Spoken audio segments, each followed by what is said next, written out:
ప్రభుత్వం చేపట్టినటువంటి గ్రామ సభలు అట్టర్ ఫెయిల్ అయ్యాయని ప్రజలు తిరగబడుతున్నారు, తరిమి కొడుతున్నారని అన్నారు నిజామాబాద్ జిల్లా బీఆర్ఎస్ పార్టీ అధ్యక్షుడు మాజీ ఎమ్మెల్యే ఆశనగారి జీవన్ రెడ్డి. ప్రభుత్వం ఇచ్చిన మాట నిలబెట్టుకోకపోవడంతో ప్రజల నుంచి తీవ్ర పరాభవం ఎదురవుతుందని, సొంత నిధులు తీసుకొచ్చి ఆర్మూర్ నియోజకవర్గంలో బీజేపీ ఎమ్మెల్యేగా గెలిచిన రాకేష్ రెడ్డికి పరాభవం ఎదురైందని, ప్రజల నుంచి చీత్కారాలు ఎదుర్కొంటున్నాడని, ఆయన గెలిచిన తర్వాత విలేజ్కి 10 ఇండ్లు కట్టిస్తానని చెప్పి మాట తప్పినందుకు ప్రజల నుంచి నిరసన కార్యక్రమాలు వెల్లువెత్తడంతో పారిపోయే పరిస్థితి ఏర్పడిందని అన్నారు జీవన్ రెడ్డి.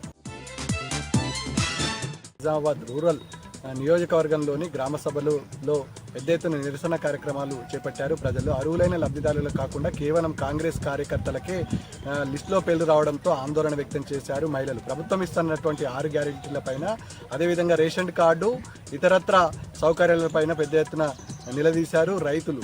ఇస్తానన్న ఇందిరమ్మ ఇళ్లతో పాటు రైతు భరోసాలో సంపూర్ణంగా న్యాయం జరగలేదని, రైతు రుణమాఫీ ఎప్పుడు చేస్తారని నిలదీశారు. దీంతో అధికారులు అర్ధంతగా సభను ముగించుకొని బయలుదేరిన సందర్భం ఉమ్మడి నిజామాబాద్ జిల్లా వ్యాప్తంగా కనబడింది. అందులో నిజామాబాద్ రూరల్ నియోజకవర్గం మోపాల్, అదేవిధంగా నిజామాబాద్ రూరల్ డిచ్పల్లి మండలాల్లో అత్యధికంగా రైతులు ఆవేదన వ్యక్తం చేశారు. కాంగ్రెస్ ప్రభుత్వం మాట ఇచ్చి ఇవాళ తప్పింది, ఈ సర్వేల పేరుతో కాలయాపన చేసిందని ఆగ్రహం వ్యక్తం చేశారు నిజామాబాద్ రూరల్ నియోజకవర్గ వ్యాప్తంగా.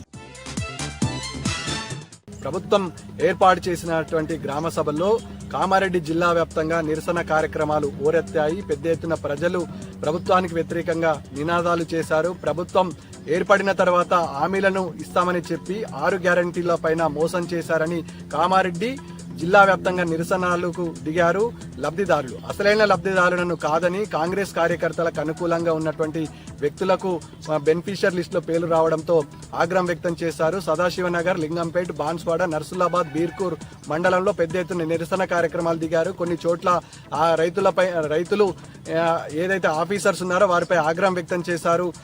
దీంతో ఆఫీసర్స్ అర్ధాంతరంగా సభను ముగించుకొని బయలుదేరిన సందర్భం స్పష్టంగా కనబడ్డది.